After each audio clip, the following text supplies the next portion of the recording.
하고 사람들이 말씀을 찾고 엄청나게 찾거든요. 찾으면은 하루에 영상 10개씩 막 듣는단 말이에요. 그러면 10시간이잖아요. 뭐 다른 일 안 하고 말씀만 하루에 10시간씩 듣는 분들이 계시죠. 예. 그러니까 말씀이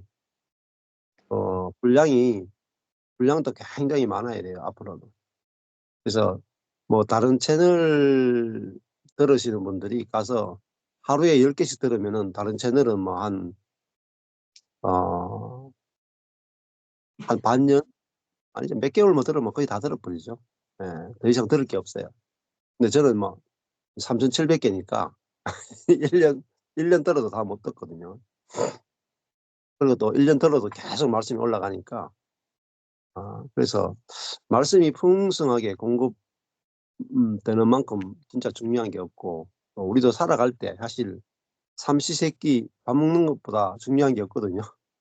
별거 아닌 것 같아도 하루 삼시세끼 밥 먹는 게 제일 중요한 것처럼, 예, 말씀의 지속적인 풍성한 공급이 예, 가장 중요하다고 볼 수 있습니다. 그래서 공급만 되면 사람들은 결국은 이제 말씀을 먹으러 오게 되고, 그 말씀 안에서 이제 은혜가 발견되면 그냥 매일매일 밥 먹듯이 말씀 속에서 은혜를 먹고 살면은 아무 문제가 없고 풍성한 삶을 누리게 되는 것 같습니다.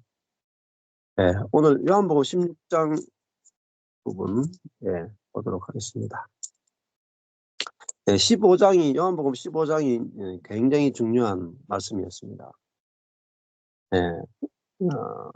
예수님은 참 포도나무고 아버지는 농부시고 우리는 그 가지다.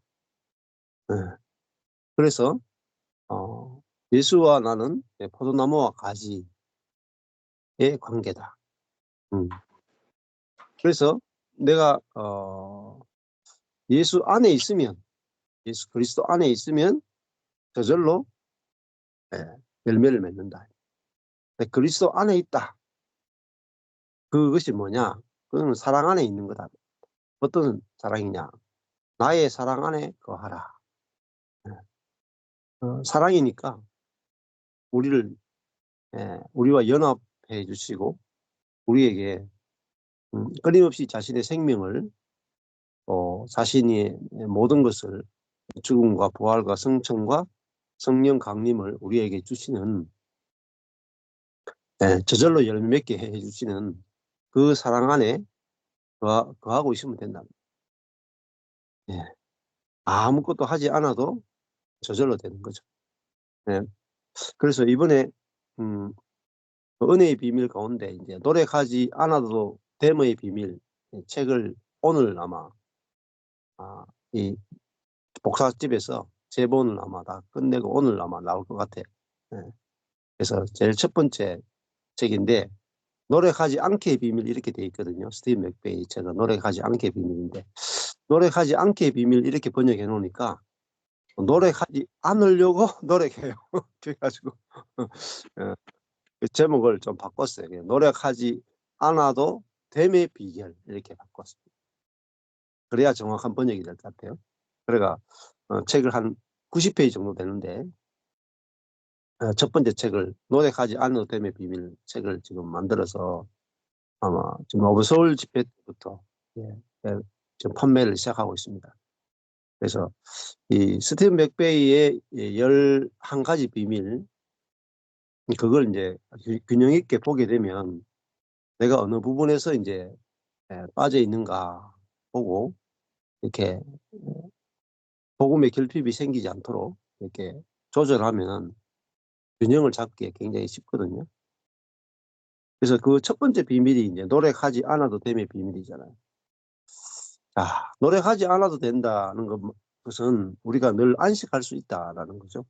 그래서 가지는 사실은 일이 없고 가지에 어떤 문제가 생겨도 농부가 가지치기를 하고 열매 맺도록 그 가지에 양분이 공급되도록 해주고 그래서 결국은 농부의 열심이 가지에 열매를 맺게 해주죠.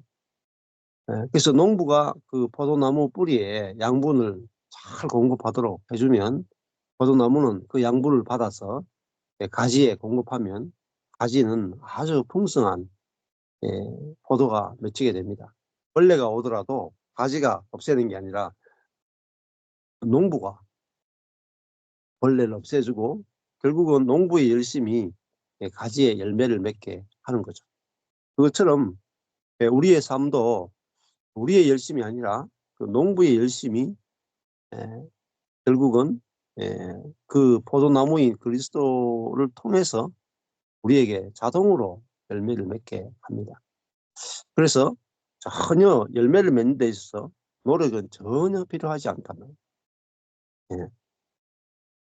자, 이 노력이 필요하지 않다는 말은 이제 진짜 율법이 필요 없다는 거죠. 율법이 필요 없으니까 저절로 이제 교회가 연합이 되어지고 서로 안식하게 되고 서로 판단하거나 정죄하거나 요구하는 것이 전혀 없어집니다. 있는 그대로 우리가 환경이나 사람에 대해서도 가능하면 손대지 않고 그대로 둘 수 있게 되는 거죠. 그것이 이제 요한복음 15장에서 이야기하는 핵심이다. 그렇게 볼 수가 있습니다. 16장에 이제 넘어오게 되면 내가 이것을 너희에게 이름은 이렇게 말했죠. 마지막에 이제 진리의 성령이 오시면 이 선생님인 성령이 오시면 그가 나를 증거할 거다. 성령이 오셔서 하는 일은 그리스도가 어떤 분인지를 우리에게 증거를 해주시죠. 자, 여기까지 예수님께서 말씀을 하셨어요. 그래서 예수님의 이 마지막 부분은 성령론이죠. 성령론. 그러면은 성령이 오게 되면 우리가 그리스도를 알게 되고 그러면 우리가 그 성령으로 말미암아 우리도 그리스도를 증거하는 자가 된다. 여기까지 예수님께서 말씀하셨습니다. 자, 이게 그리스도의 삶의 마지막 부분이라고 볼 수 있죠. 그래서 내가 이것을 너희에게 이름은, 그것은 지금까지 앞에 있던 모든 설교를 말하죠. 내가 너희에게 이것을 말하는 것은 너희로 실족지 않게 해야 합니다. 실족하다는 말은 걸림돌에 스칸달리죠. 걸림돌에 걸리다. 왜냐하면 사람들이 너희를 왜 실족할 수 있느냐. 사람들이 너희를 출회할 뿐 아니라, 회당에서 추방할 뿐 아니라 때가 이르면 무릇 너희를 죽이는 자가 생각하기를 이것이 하나님을 섬기는 예라 하리라. 자, 우리가 진리를 가지고 진리를 따라 사는데 결국은 유대인들의 회당에서 그 이단이라고 쫓겨날 거란 말입니다. 핍박을 받을 것이다.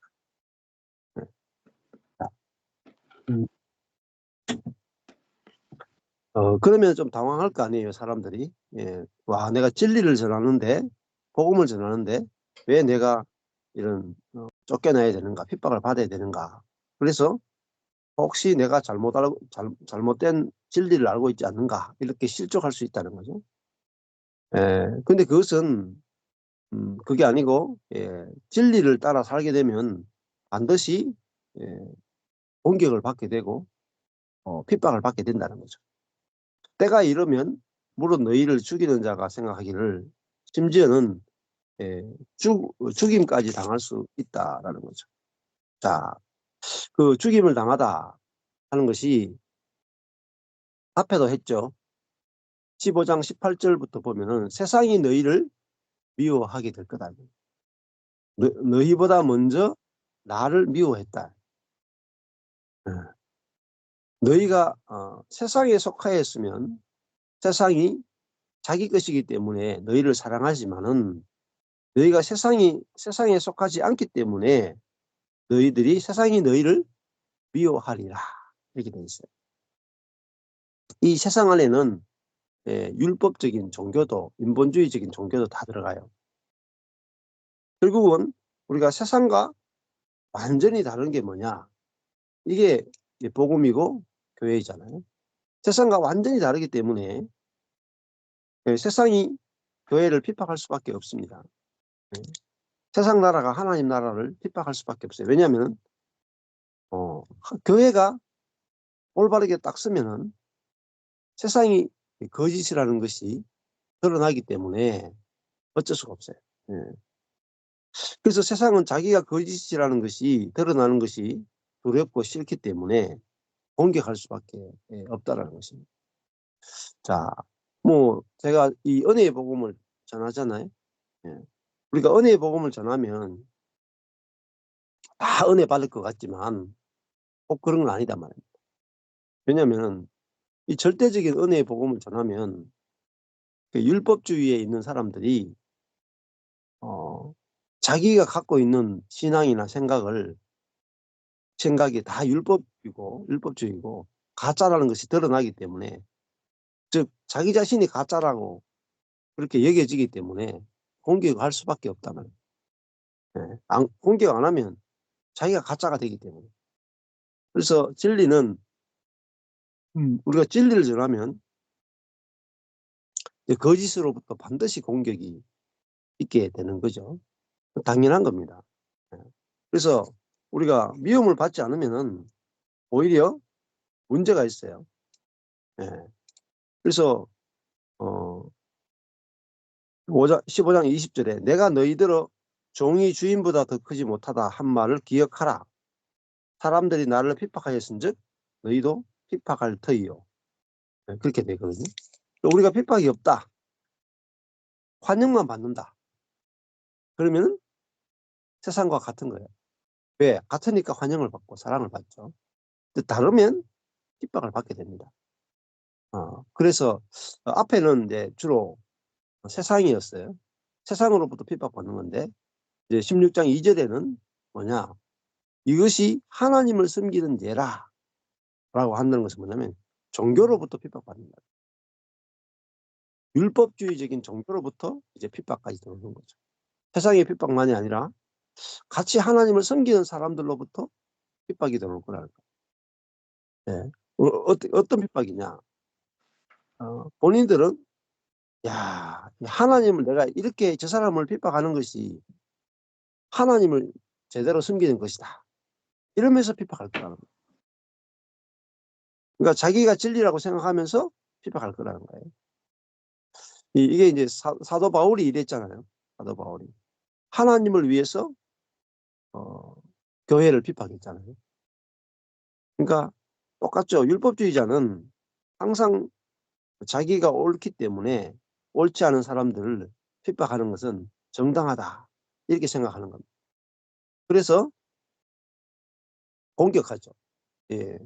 뭐 광화문에서 모이던 그 태극기 부대도 보면은 이것이 하나님을 섬기는 예다 하고 막 핍박해요. 예. 촛불 부대도 마찬가지. 이것이 하나님을 섬기는 예다 하고 태극기 모임을 핍박해. 또 태극기는 촛불 모임을 핍박해. 서로 뭐냐? 이것이 하나님을 섬기는 예다 하고 핍박하잖아요. 죄송하지만 둘 다 가짜거든요. 둘 다 가짜. 핍박하면 둘 다 가짜입니다. 핍박을 받으면은 진짜죠. 핍박하는 쪽은 항상 가짜입니다. 그걸 아셔야 돼요. 예. 핍박하는 쪽은 선악의 세계를 살고 있고 기꺼이 핍박당하는 쪽은 생명의 세계를 살고 있는 것입니다. 자, 그래서 결국은 핍박하는 쪽은 사랑이 없는 거잖아요. 사랑이. 긍휼이 없잖아요. 은혜가 없잖아요. 그러니까 가짜죠. 예. 그러니까 죽이는 쪽은 항상 가짜예요. 진짜일 수가 없어요. 그래서 물론 너희를 죽이는 자가 생각하기를, 그러니까 이들을 죽이는 것이 하나님을 섬기는 것이다 하고 죽일 거란 말이에요. 얼마나 확실하게 죽이겠어요? 중세 때도 로마 카톨릭에 있는 사람들이 루터나 개신교에 있는 사람들을 이 이단 재판하면서 마녀 사냥을 하면서 이것이 하나님을 섬기는 예다 하고 수많은 개신교인들을 죽였단 말입니다. 또 개신교인들도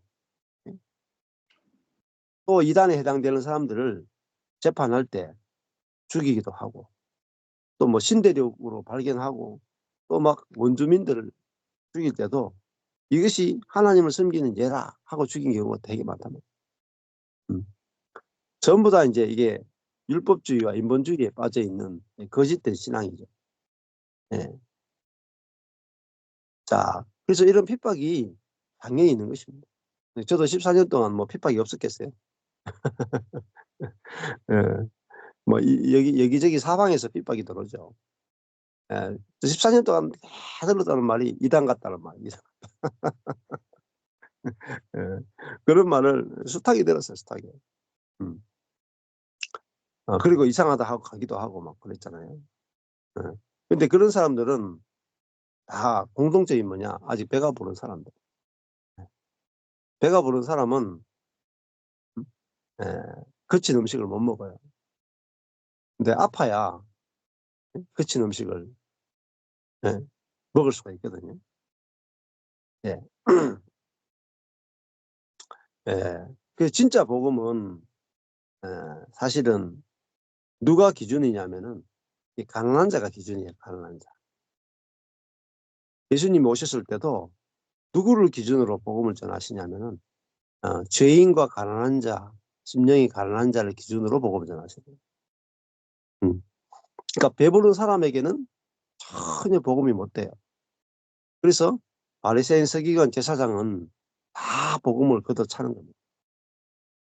그리고 그들로부터 예수님이 죽으신 것은 로마 사람들의 손에 죽은 게 아니고 이것이 하나님을 섬기는 예라 하는 그 사람들에게 죽임을 당해요. 하나님을 가장 잘 섬기는 사람에게 예수님은 십자가에 죽임을 당했어요.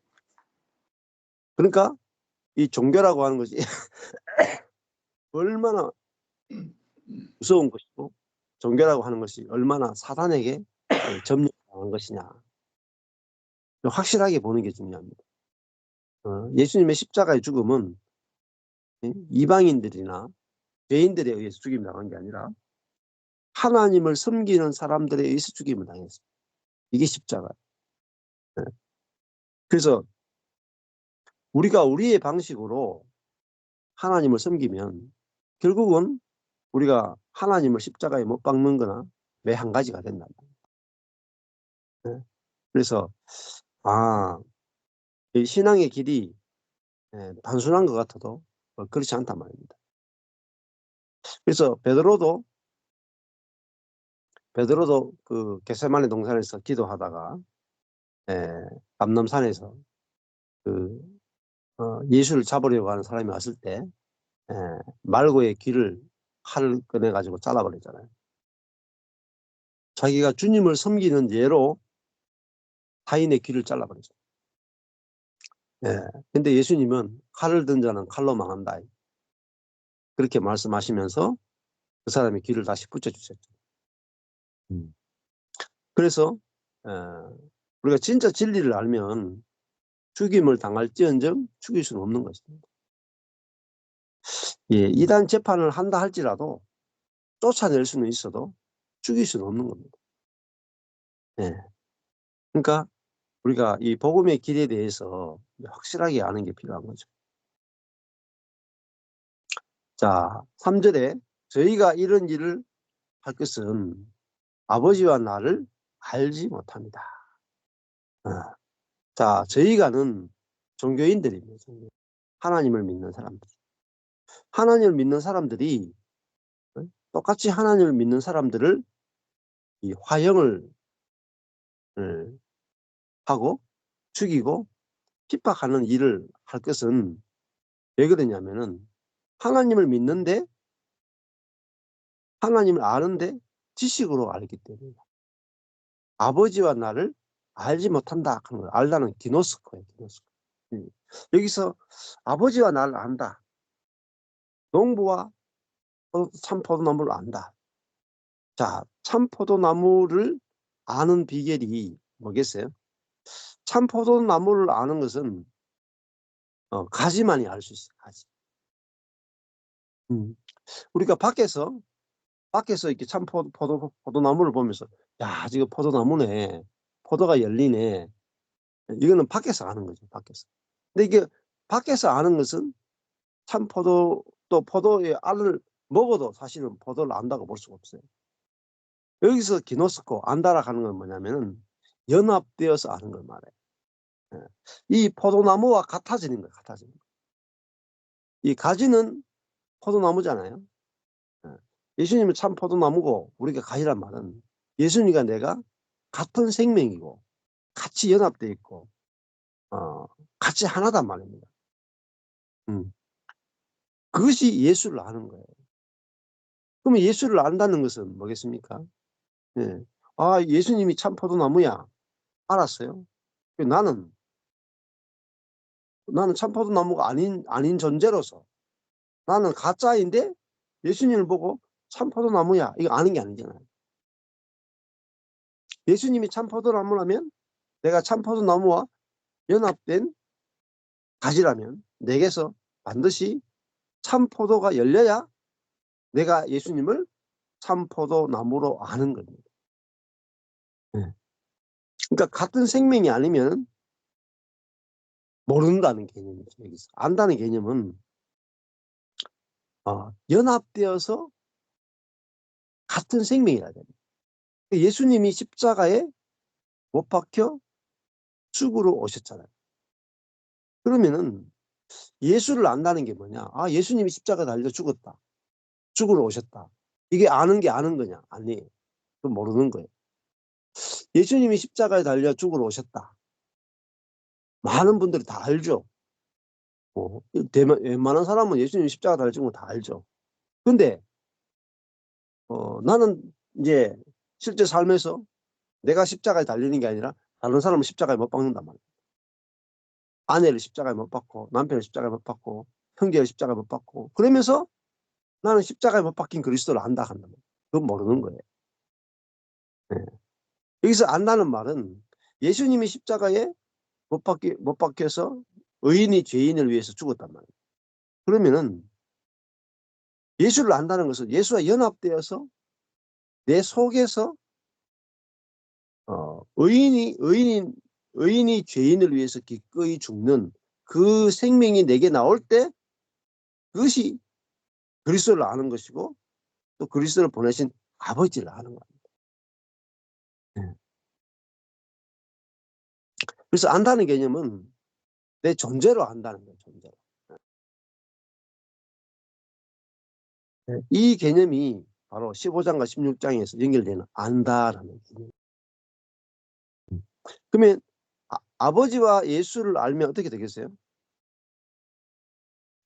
사람을 죽일 수가 없는 겁니다. 이것이 하나님을 섬기는 예라 하면서 남을 핍박하고 정죄하고 죽인다면 예수를 알지 못하는 거예요. 그리스도를 알지 못하는 거예요. 네. 그래서 우리가 얼마나 많은 분들이 신앙이 지식에 그치고 있는지를 여기서 이제 아는 게 중요한 거죠. 그래서 가지만이 참 포도나무 열매를 맺는 가지만이 참 포도나무를 아는 것입니다. 내가 같은 열매를 맺지 않으면 절대 모르는 거예요. 절대 모르는 거예요. 예수를 안다 하지만은 모르는 거예요. 예수님의 제자들이 3년 반 동안 예수님을 따라다녔어요. 예수님과 먹고 자고 예수님이 행하는 기적도 보고 예수님이 행하는 사랑도 보고 수많은 풍랑을 잠잠케 하는 것도 보고 죽은 자를 살리는 것도 보고 다 봤어요. 3년 동안 예수님의 제자들만큼 예수를 잘 아는 사람 누가 있겠어요? 그렇게 예수를 알았는데 베드로가 말고의 길을 잘랐단 말이에요. 그러니까 제자들이 3년 반 동안 예수하고 먹고 자고 예수를 위해서 자기 인생을 다 걸어도 예수를 몰라요. 예수를 위해서 100% 헌신해도 예수를 몰라요. 다른 사람을 다 버릴지언정 나는 버리지 않겠습니다 해도 예수를 모르는 거예요. 왜냐하면 예수와 내가 다르기 때문에. 예수와 내가 다르면 죽었다 깨어나다 알 수가 없어요. 뭐 사자가 양을 알겠습니까? 예? 사자가 양을 알 수 없어요. 아, 저게 양이구나. 이건 알겠죠. 근데 예? 예. 그 양의 본성에 대해서는 1도 알 수가 없어요. 사자는 잡아먹는 본성이고 어린 양은 잡아먹히는 본성이란 말이에요. 그러니까 사자는 눈으로는 아, 저게 양이네. 토실토실하네. 먹으면 맛있겠네. 예? 양은 눈이 어둡네. 아, 저놈 그건 알죠. 그거는. 그건 지식이에요. 지식. 사자는 양을 절대 알 수 없어요. 어. 양을 안다는 게 뭐냐? 양을 잡아먹을 수 없어야 양을 아는 거예요. 자기가 어? 그 짐승의 본성이 없어야 양을 아는 거지. 예. 짐승의 본성으로 살면서 양을 안다고 할 수가 없는 거예요. 예. 우리도 마찬가지입니다. 아버지를 알고 그 아들인 그리스도를 안다 하는 건 뭐겠어요? 진짜 안다면 같아야 돼요. 생명이 같아야 아는 겁니다. 안 그러면요 모르는 거예요. 불법을 행하는 자들아 내게서 떠나가라 이 말입니다. 주의 이름으로 선지자 노릇하고 주의 이름으로 귀신을 쫓아내고 주의 이름으로 병든 많은 표적을 행했지 않습니까? 이게. 말씀도 전하고 기적도 행하고 표적도 다 행했어요. 주의 이름으로 다 했어요. 근데 나는 도무지 너희를 알지 못한단 말이에요. 그 주의 이름으로 선지자 노릇하고 주의 이름으로 병자를 고치고 주의 이름으로 많은 기적을 행하는 사람이 주를 모르겠어요? 예수를 모르겠어요? 예수의 이름으로 병자를 고쳤는데요. 예수의 이름으로 복음을 전했는데요. 예수의 이름으로 많은 기적을 행했는데 어떻게 그 사람이 예수를 모른다고 했어요? 근데 예수님은 나는 도무지 너를 모르겠다 했답니다. 근데 성경에서 안다 모른다는 개념은 지식으로 안다, 혼으로 믿는다, 혼으로 예수를 사랑한다는 개념이 전혀 아니에요. 안다는 개념은 포도나무와 가지의 개념입니다. 그리스도 안에 들어가는 것을 아는 거예요.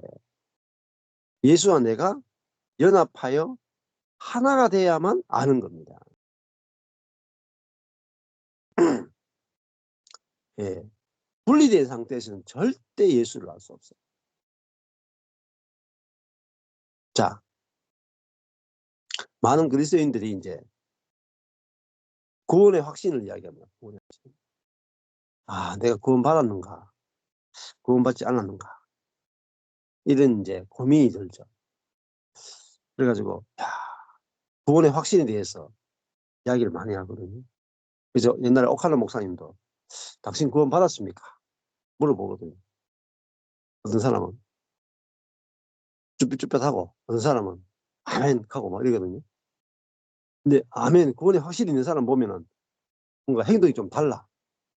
근데 확신 없는 사람은 뭔가 행동이 좀 어중쩡하거든요.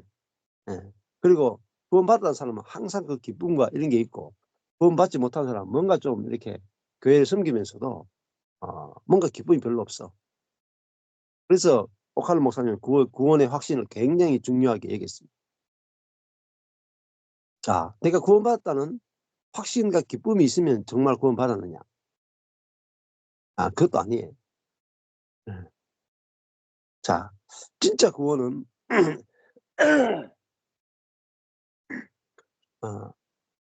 예수와 내가 연합돼서 하나 돼서 내게서 예수의 마음이 나와야 돼요. 예수의 생명이 나와요. 그게 구원의 확신입니다.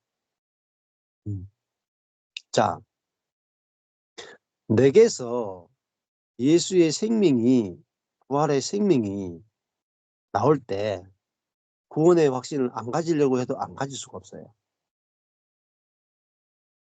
확실한 확신, 저절로 확신이 됩니다. 와, 예수가 내가 이제 하나구나. 이거 어떻게 하느냐? 열매로 하는 거예요. 내게서 예수님에게서만 나오던 마음, 예수님에게서만 나오던 아버지의 생명이 내게서 경험될 때 내가 진짜로 구원받았구나. 진짜로 아버지가 내 안에 거하시는구나. 그걸 아는 거란 말입니다. 네. 그것만큼 기쁜 게 없어요. 내가 아버지와 아들과 성령을 소유한 자가 됐고 완전히 연합하여 하나가 된 존재구나. 내가 완전한 구원을 받았구나. 이것만큼 기쁜 게 없단 말입니다. 예. 그것은 반드시 내게서 노력하지 않았는데 참 포도가 열리는 걸 통해서 우리는 확신을 할 수 있는 거죠. 예. 자, 그것이 아버지와 아들을 아는 겁니다. 예. 그래서 말씀을 잘 전한다. 선지자 노릇한다. 예수의 이름으로 기적이 나타난다. 예수 이름으로 병을 고친다.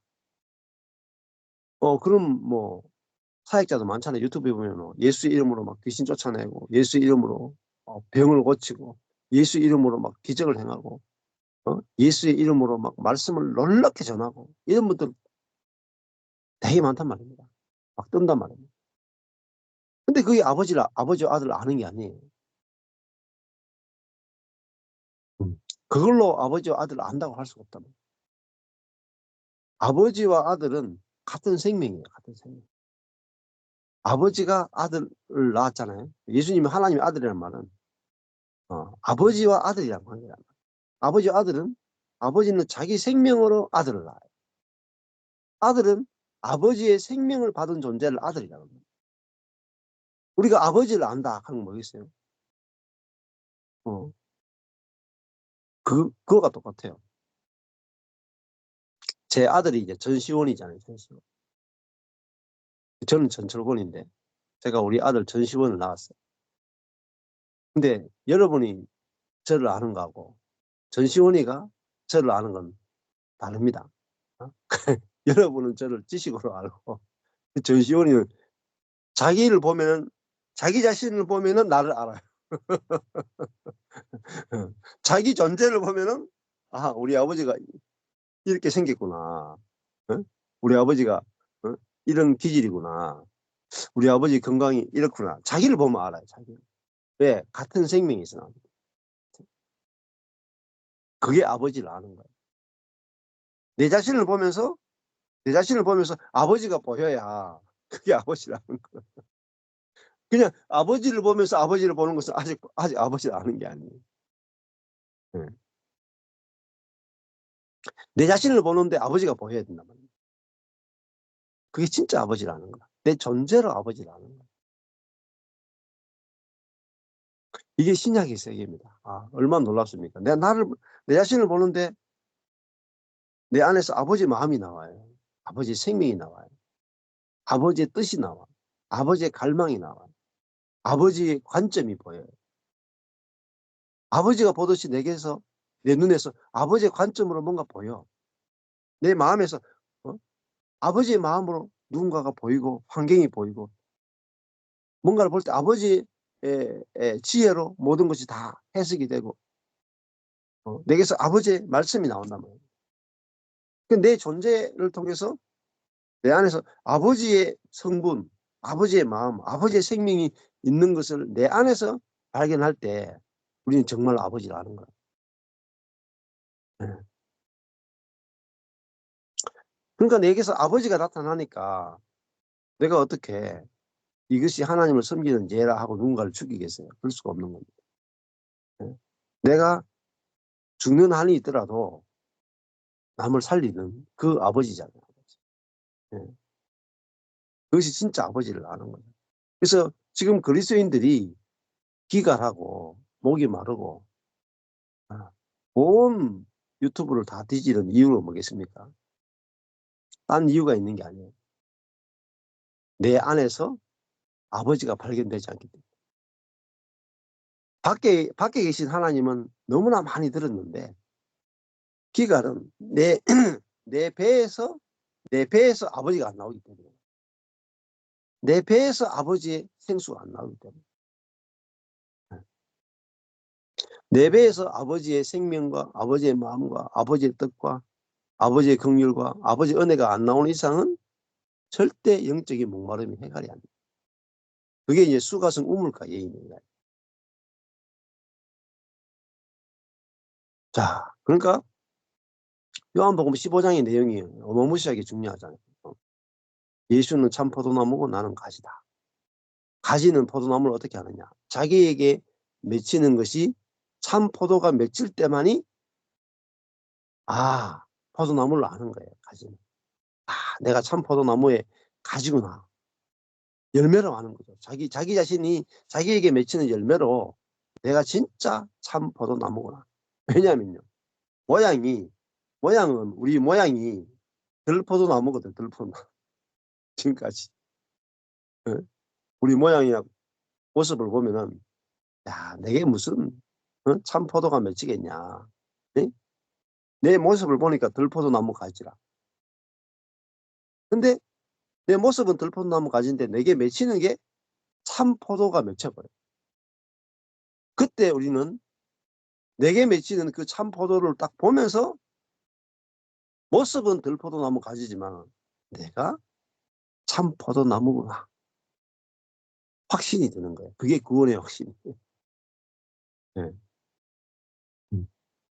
그래서 아버지는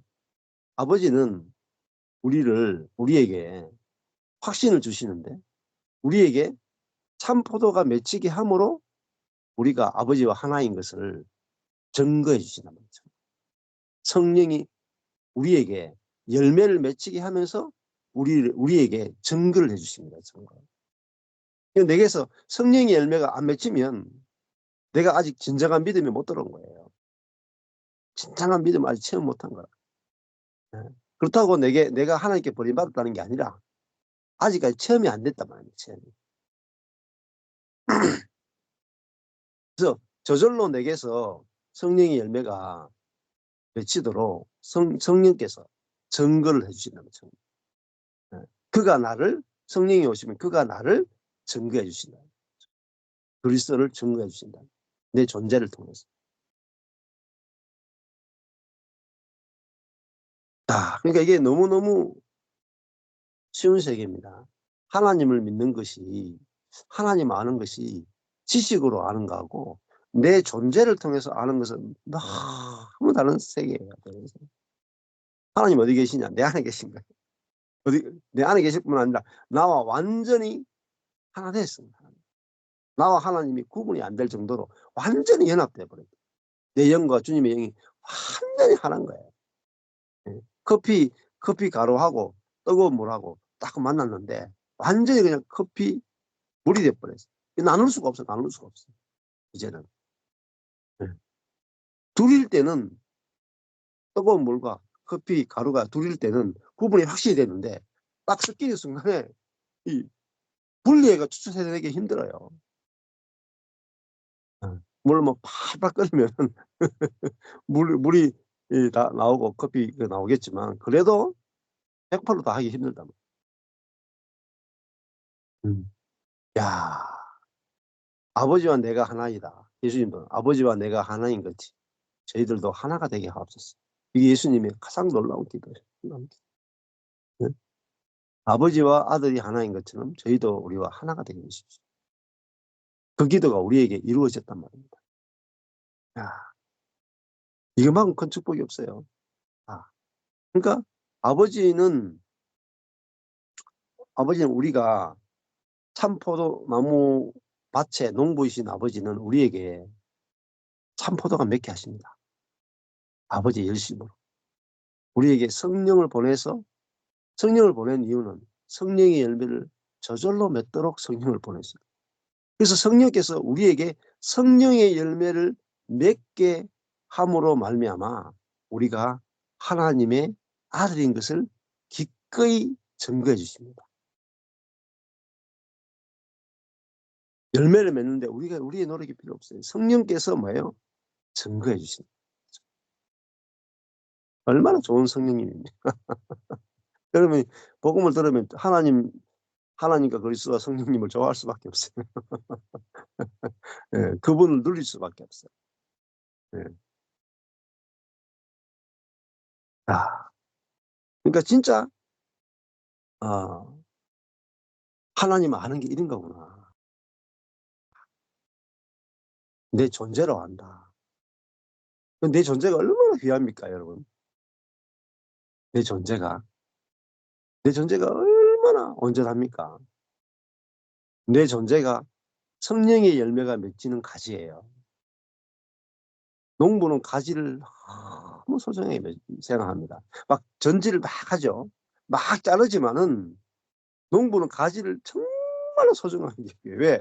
거기에서 열매가 맺히거든요. 나무에서 포도가 열리는 게 아니고 가지에서 열려요. 가지에서.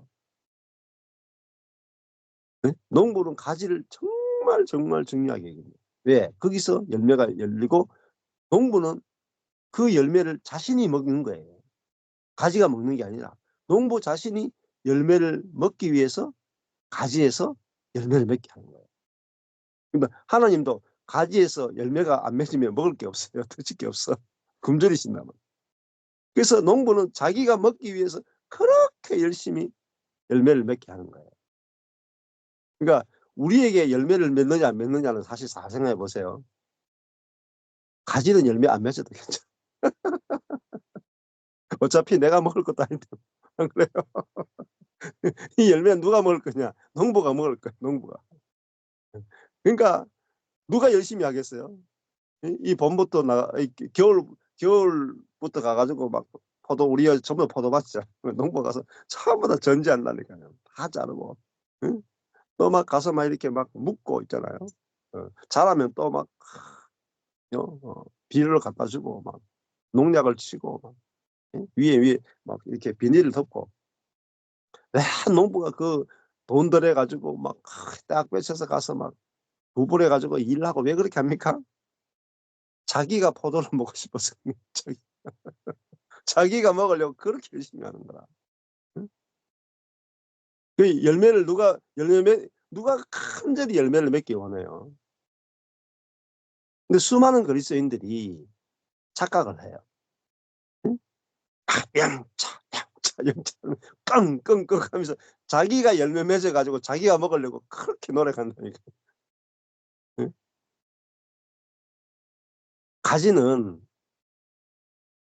가지가 열매를 맺을 필요 없어요 사실은. 응? 열매를 맺기를 간절히 원하는 것은 가지가 아니고 농부입니다. 농부. 잘 생각하셔야 돼요. 잘 생각해 보세요. 네. 포도는 농부에게 필요하지 가지에게 필요한 게 아니라. 야, 이 얼마나 쉬운 겁니까? 얼마나 쉬워. 야, 참 해방이잖아요. 해방. 해방이죠. 농부가 포도가 필요해서 포도나무를 심고 들포도나무 가지를 잘라와서 접을 붙이고, 그죠? 전지를 하고, 응? 좋은 포도가 맺히도록 응? 좋은 퇴비를 거기에 뿌려주고, 응? 물이 오면 배수가 되도록 두둑을 만들어주고, 예, 거기에 벌레를 잡아주고, 예? 또 위에 비닐을 덮고 바람에 안 흔들리도록. 그 한 해 동안 농사를 짓는 이유는 농부가 열매를 먹고 싶어서. 그러니까 우리에게서 성령의 열매가 주렁주렁 열리기를 간절히 소원하는 건 누구의 마음이냐? 농부의 마음. 그래서 농부는 쉬지 않고 일하는 거예요. 가지는 그냥 있으면 돼요. 그냥 있으면. 응? 필요 없는 거는 농부가 와서 막 가차없이 잘라줘. 가차없이 잘라줘. 예. 근데 우리 안 잘리면 있잖아요. 뭐 좋은 알이 안 맺혀요. 그냥 조그마한 알밖에 안 맺혀요. 그래서 어떨 때는 농부가 막 좀 우리는 좀 제발 좀 이것도 남겨두고 저것도 남겨두고 막 잘하는 것마다 다 받아주기 원하는데 하나님은 가차없이 막 잘라버리는. 왜냐하면 좋은 포도를 맺기 위해서 필요 없는 가지는 전지하신다. 그러니까요. 하나님께서 내 삶에서 막 필요 없는 건 다 잘라주세요. 또 필요한 것은 자라게 하세요. 또 넘어질 것은 굳게 묶어주시고. 그래서 때가 되면 나는 노력한 게 없는데 나는 그냥 농부의 손에 그냥 맡겨 놓고 쉬고 있었는데 가을이 됐는데 가지에 온갖 좋은 향기로운 달콤하고 맛있는 포도가 주렁주렁 열리면 새까만 그 포도알이 착 열리고. 그러니까 가지는 한 일이 아무것도 없어. 오직 은혜로 열매가 주렁주렁 맺힌 거예요. 예. 그러니까 제가 하나님은 농부시고 예수는 참 포도나무고 나는 가지다. 그러니까 가지가 예? 자기에게 주렁주렁 성령의 열매가 맺히는 걸 볼 때, 야, 정말 농부를 찬양하지 않을 수 없고, 농부의 그 열심을 우리가 자랑하지 않을 수 없고, 또 농부가 하신 일을 기뻐하고 우리가 전하게 되는 거죠. 그러니까 성령의 열매가 가지에 주렁주렁 맺혔을 때 가지를 자랑하는 게 아니라 우리가 농부를 자랑해야 되지 않겠어요? 우리 포도밭에 있는데 지나가는데 어떤 포도밭은 막 알이 막 이따만하고 어떤 포도밭 같은 가면 알이 요만해. 예. 그럴 때 뭘 자랑합니까? 야, 저도 지나가면서 같은 포도밭인데 모양이 달라요. 알도 달라요. 또 한 대는 몇 년 전에 지나가는데 보니까 다른 데는 전부 다 모루포도, 일반 포도가 맺힌데 한 밭에는 막 샤인머스켓이 쫙그 처음에 들어왔을 때 몇 년 전에 들어왔을 때 그 전체가 샤인머스켓이 쫙 되는 데 있잖아요. 비가림 막 다 해가지고 사람들이 들어가지도 못하도록 막 쳐놓고 있잖아요. 처음에 그 첫 해 파는데 샤인머스켓이 팔리는데요. 와, 떼돈을 벌더라고, 떼돈을. 사람들이 막 와서 배우려고 하고 지나가는 사람들이 샤인머스켓 사고 하는데 전부 다 저 보면서 그 농사 짓는 그 농부 아저씨를 내가 보면서 그 농부가 자꾸 보이더라니까. 야, 다른 사람은 전부 다 철진한 모루 포도 뭐 이런 거 포도 하는데 저분은 어떻게 저렇게 남들이 하지 않는 저 새로운 품종인 샤인머스켓을 가져와 가지고 이야, 1년에 제가 보니까 막 음? 예, 진짜 억 단위로 돈을 버는 것 같더라고요. 이 밭 하나로. 그래서 야, 농부의 실력이 대단하더라고요. 같은 농부가 아니라 같은 농부가 아니라. 예. 그렇잖아요. 열매가 맺힐 때 우리는 농부의 실력을 자랑하지 않겠어요? 예. 근데 하물며 우리 아버지가 얼마나 실력이 있겠습니까? 농부로서. 예? 농부의 농부 아니겠습니까? 농부의 농부이신 아버지께서 우리를 접붙여서 좋은 열매를 맺게 하지 않겠습니까? 예. 그럴 때 우리는 아버지와 그리스도를 안다는 것은 아버지와 그리스도가 내가 하나인 것을 아는 거야. 하나인 것을. 하나인 것을. 예. 이게 진짜 아는 거야.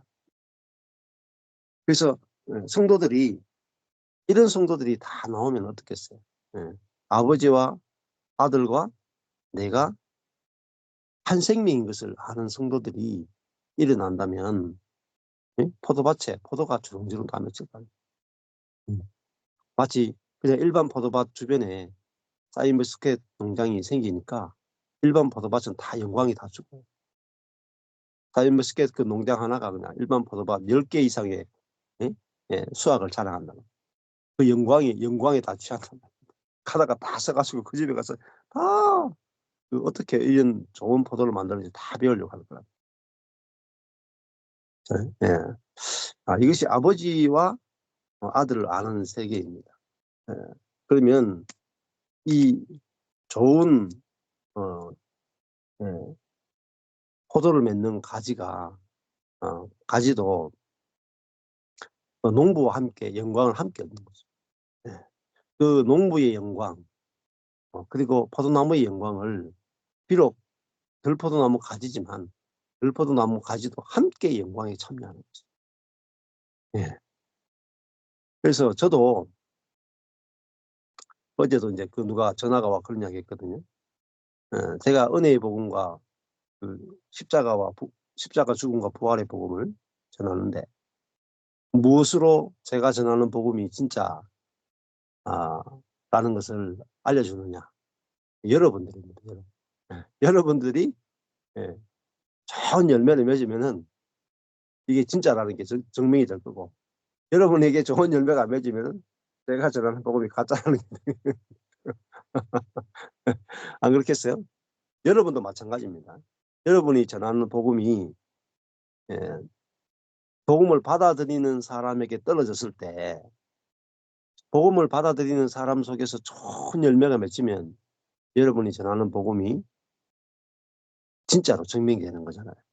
마찬가지입니다. 하나님께서 우리에게 이 은혜의 복음과 십자가 죽음과 부활의 복음을 우리에게 주셨는데, 하나님께서 우리에게 복음을 뿌리셨는데 우리에게서 좋은 열매가 안 맺힌다면은 사단이 조소할 거라고. 네. 그리고 결국은 하나님의 농사가 실패하는 거죠. 자 보세요. 우리에게 좋은 포도가 안 맺혔다면 그러면 누가 실패한 거예요? 가지가 실패한 게 아니에요. 농부가 실패한 거예요. 네? 1년 동안 농부가 열심히 했는데 열매가 없다. 그 농부가 초짜예요. 초짜. 농부의 실력이 문제가 있는 거예요. 그러니까 우리의 인생은 우리의 실력이 달린 게 아니고 농부의 실력이 달려있는 문제입니다. 농부의 자존심이 달린 문제. 그러니까 우리 인생에 대해서 걱정을 할 필요가 없어요. 그 가지의 영광은 곧 농부의 영광입니다. 가지에 열매가 없다. 그 농부가 수치를 다 당하는 거예요. 사실은 보세요. 제가 포도밭을 지나가는데 어떤 포도밭을 보니까 막 안 갖고 가지고 막 완전히 그냥 숲을 이루어. 근데 사람이 지나가면서 아이고 저 포도 저거 나쁜 포도네. 저 가지 저건 진짜 저 나쁜 가지네. 이렇게 말하는 사람 아무도 없습니다. 그 열매가 안 맺히고 막 온갖 풀로 무성한 그 포도나무 가지를 보면서 누구를 욕하냐면은 농부 욕해요, 농부. 야, 저 농부 참 게으르다 게을러. 응? 정말 실력 없다. 막. 응? 농부하지 마라 이렇게. 그러니까 우리에게 좋은 포도가 맺히느냐 안 맺히느냐는요, 우리의 문제가 아니에요.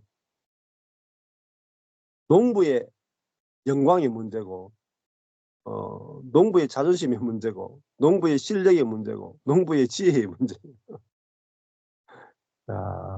그러니까 우리의 존재는 하나님의 이름이 걸려 있어요. 하나님의 이름이. 하나님이 높아지고 낮아지고 누구한테 걸렸느냐? 가지에 걸렸습니다. 가지. 가지에 열매가 많으면은 농부가 영광을 받고, 가지에 열매가 없으면 농부가 수치를 당하는 거예요. 야, 그러니까 우리의 인생이 이걸 알면은 너무 쉬워지는 것이죠. 그래서 저도 그래요. 제 목회가 여러분도 마찬가지, 여러분의 인생이나 목회도 마찬가지, 저도 그렇고 우리가 그래요. 우리의 인생이 아버지 이름이 걸린 문제입니다. 그걸 알면은 우리가 안식이 안 될 수가 없어요. 안식. 그래서 배짱을 좀 부리셔야 돼요.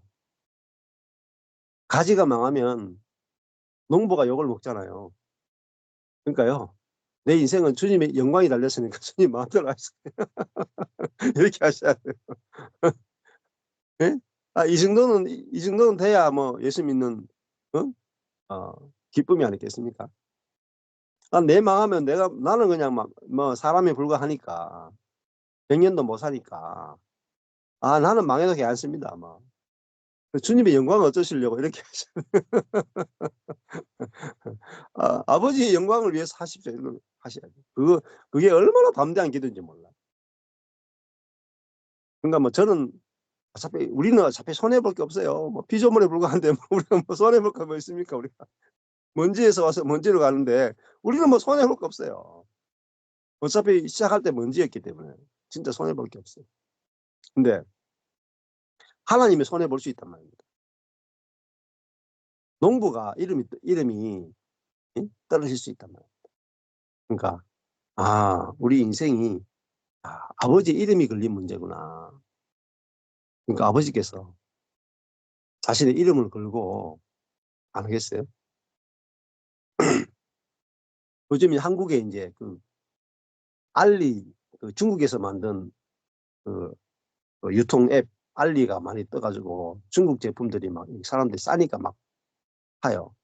근데 거기 보면 이제 메이드 인 차이나 이렇게 돼 있다. 메이드 인 차이나는 뭐겠어요? 중국 중국의 격을 보여주는 거예요. 중국의 중격을 보여주는 거예요. 중국인의 격을 보여주는 거예요. 메이드 인 차이나 가면은 차이나구나, 차이나산이구나. 근데 메이드 인 코리아 하면은 한국의 격을 보여주죠. 또 메이드 인 이탈리, 이탈리 사람들의 실력과 격을 보여주잖아요. 또 메이드 인 아메리카 하면 미국 사람의 격을 보이죠. 근데 메이드 인 갓 하나님의 격을 보여주는 거예요. 우리가 하나님이 만드셨잖아요. 하나님 만드셨죠. 그러니까 우리 레테르가 하나님이 만듦 이렇게 딱 붙어있다면 하나님에 의해서 1967년 10월 21일에 만들어졌음 이렇게 딱 붙어있다면 제가 근데 하나님이 만들었는데 메이드 인 차이나 정도밖에 안 나온다. 품격이. 그러면 하나님의 품격이 중국 품격밖에 안 나요. 안 그렇겠어요? 음. 이탈리아 이렇게 명품 여기 가면 우리 여기 신세계 가면 1층에 명품 매장이 있더라고요. 저는 그게 무서워서 못 들어가요. 나가라 갈까 싶어가지고. 우리 그게 뉴질랜드 내려가지고 그 멜번에 내리니까 내리자마자 그 중심가에 막 그 명품 매장이 쫙 이렇게 있대요. 그거는 진짜 장인이 만들었을 거 아니에요, 장인이. 그 명품은 한 땀 한 땀 장인이 만들었으니까 얼마나 비쌉니까? 그 장인의 실력을 보여주는 거예요, 실력. 근데 우리는 하나님께서 예수 자기 아들 그리스도를 통해서 우리를 새롭게 창조한 새로운 피조물입니다. 새로운 피조. 하나님께서 인류 역사에 심혈을 기울여 가지고 하나님의 지혜와 실력을 총동원해서 만든 게 뭐냐? 새로운 피조물. 그러니까 내 자신이 명품이라는 것이 증명이 돼야 돼요. 하나님이 진짜로 새롭게, 하나님께서 정말로 온전하게, 하나님께서 기가 막히게 신묘막측하게 옛것을 끝내고 새롭게 만드셨다는 것이 내 존재로 명품으로 증명돼야 하나님께 영광이 됩니다. 예. 우리 자신이 똥품이 되면 하나님이 새 창조했다 하는데 이따오로밖에 못 만들어요. 하나님께 영광을 못 드려요.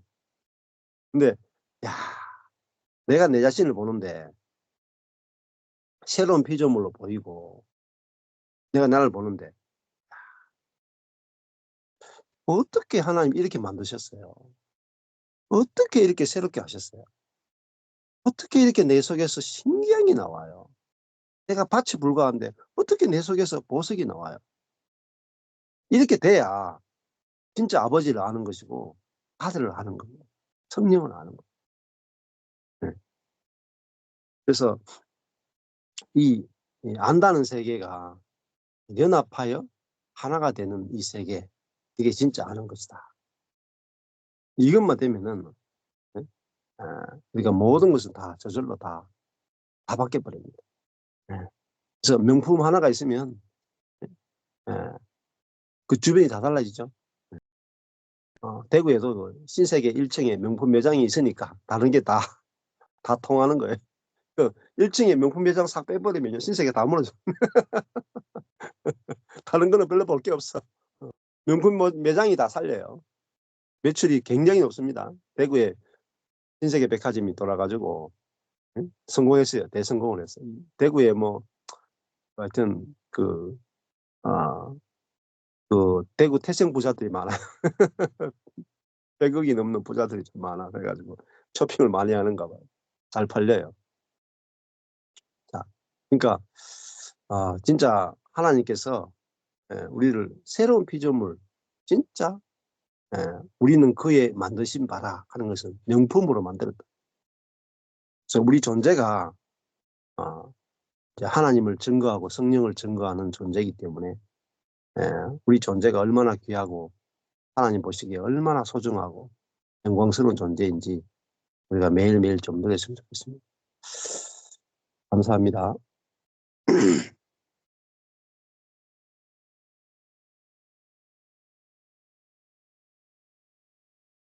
오늘은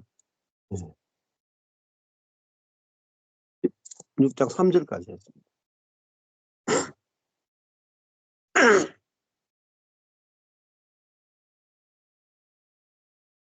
예.